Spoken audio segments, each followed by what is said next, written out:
as we say goodnight to the week 3 of the NFL season, Troy, I'm interested in this about Buffalo.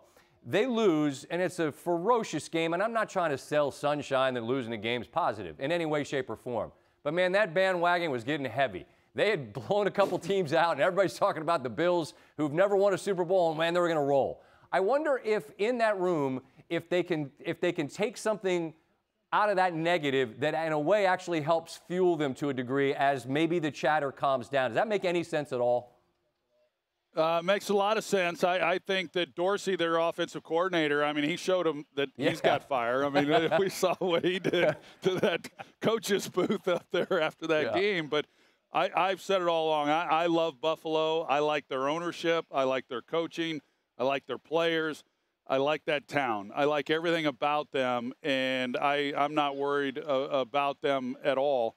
These games are hard, but at the end of the day, I'd be shocked. I mean, I would be shocked if we're not talking about Buffalo when we get to Week 17, Week 18, and on into January. I agree with that. And it's interesting, Joe, that in the history of the NFL, it's only in the last 50 years anyway, it's only been 1 year where we've had fewer undefeated teams through 3 weeks. And that was 50 years ago when the Miami Dolphins were the only unbeaten and remained that way. And Miami is one of them. And I wonder what you think of where they sit currently. It's early, but man, what a football game they won against Buffalo. And now that you on Sundays are free to just sort of watch like the rest of us, where do you see the Dolphins early on?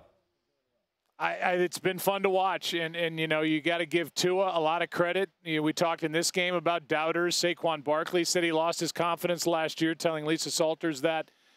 Tua doesn't seem like he ever lost his confidence, but he's had a lot of people around this league saying he's not capable of winning at this level consistently, and he's been great. You know, after 2 weeks, he led the league in passing. They're a fun team to watch. They're a defense that flies around. They seem to be, you know, coached by a guy that is not scared. He's somebody that just wants to go out there and show all that he's got. I think they're a great story, you know, and not a lot of people paid much attention to them coming in. That division is so Bills heavy, and here are the Miami Dolphins. It's only 3 weeks, but they're coming off that win over Buffalo, and here they are as the only unbeaten in the AFC.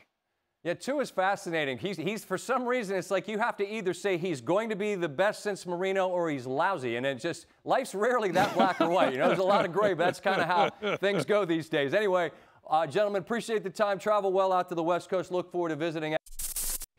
Thanks for watching ESPN on YouTube. For live streaming sports and premium content, subscribe to ESPN+.